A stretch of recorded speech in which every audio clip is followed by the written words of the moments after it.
mutually exclusive. What is in the borrower's best interest is not to pay. But what's in the depositor's best interest is that the borrower pays. He needs to get his money back. Now, if there's insurance, granted there's insurance, but if you have more money on deposit at that financial institution than what the insurance covers, well, then you're a claimant against the assets of that failed financial institution. And your interests are directly competing with the borrower's interests. And when you have to choose between the two, how do you think the law, who do you think the law favors? The depositor or the borrower? The depositor. They make it more collectible. Okay, we can't lose sight of that. That's the governing law. This is governed by contract law.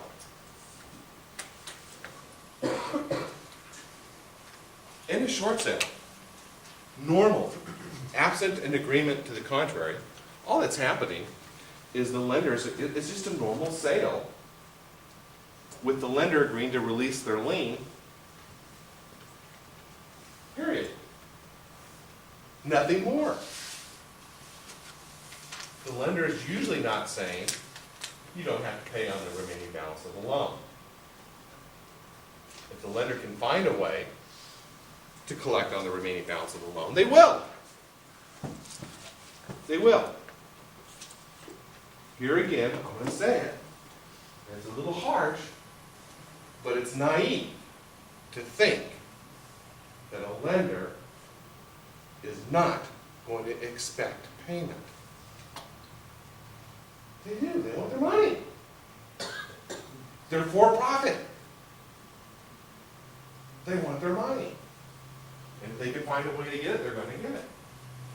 So, whenever you're assisting somebody in mortgage distress, whether it be through a short sale or otherwise, you've got to concentrate and consider on the client's or the homeowner's obligation to pay on the remaining balance of those loans encumbering the property post-transaction.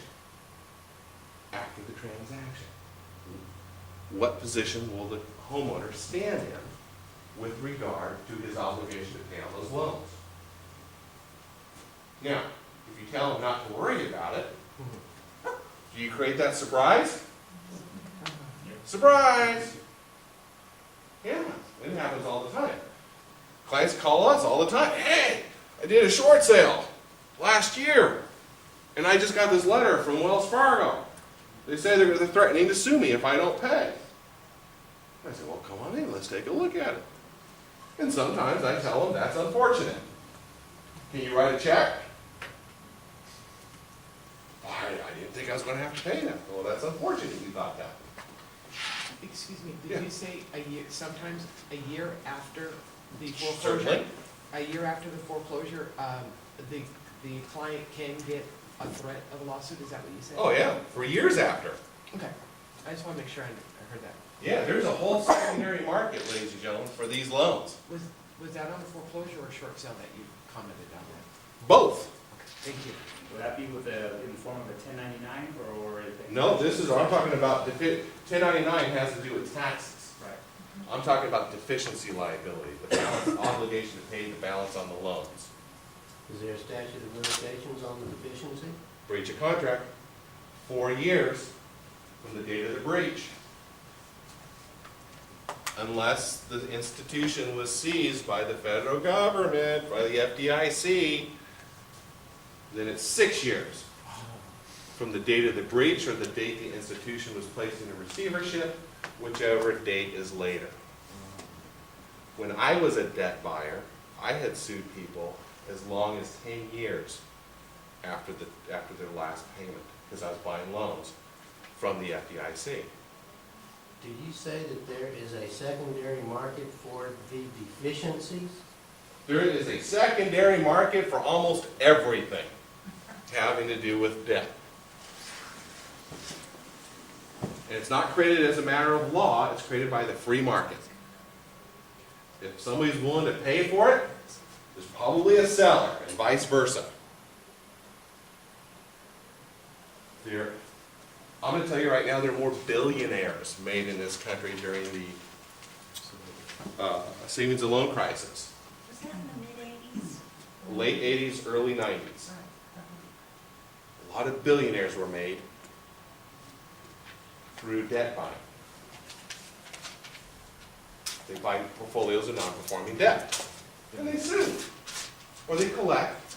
They run it through a collection agency, or they put their collectors on it. They dial for dollars. Sometimes they sue, sometimes they don't. Sometimes they make a collection effort and they turn around and flip it and sell it in the secondary market. Do those people exist? Yep, it's a big industry.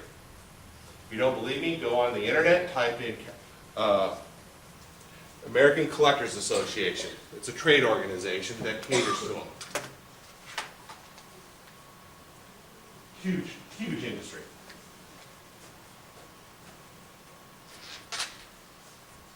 So even though the lenders settling on, if they're agreeing to short sell, there's always a stipulation that says they have the right to come after you for the debt in the form of a collection, like a collection agency. Good question. Here's what I want everybody to write this word down.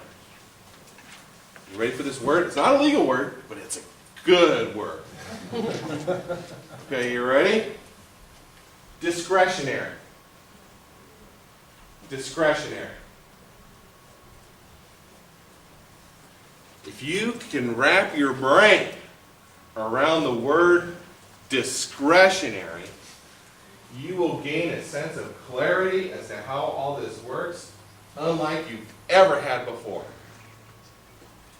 When the homeowner or the borrower stops paying on their loan, it then becomes discretionary with the lender as to which remedies they're going to pursue. And the way those lenders exercise that discretion varies from lender to lender and from transaction to transaction. And you say, well, that's not fair. It makes it difficult for us to figure out how to handle these things. And what did our parents tell us when we were growing up? Life's not fair. Life's not fair. Life's not fair. But that's the way it is. That's the way it is. Now, when you contact a lender and you want to do a short sale, they usually impose some conditions precedent. I call them conditions precedent before they will bargain with you. Now, one thing I want you to understand about contract law, they teach us this.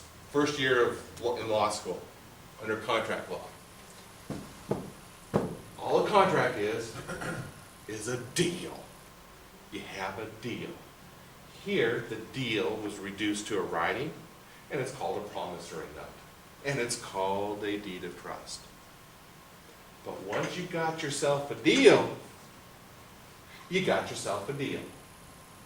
You may say, well, I don't like my deal. I want to change my deal. Well, that's unfortunate, because once you got yourself a deal, you got yourself a deal. Well, it doesn't work for me anymore. That's unfortunate, because you got yourself a deal. Kind of makes sense, right? Common sense goes a long way here. Can you change the deal? Can the deal be changed? Yeah. If both parties agree to the exact same change. But it's got to be the exact same idea. It's called the mirror image rule. What you want to have changed has to be a mirror image of what the lender wants to have changed. If what you want is inconsistent with what the lender wants, no change. Original deal stands. The borrower cannot impose his will or desire for a change upon the creditor. It doesn't work that way. If the creditor says no change, and the borrower doesn't pay pursuant to the terms of the original deal, the borrower's in breach of contract. Who's the bad guy? Borrower. the borrower. The borrower's the bad guy. Now that you understand that,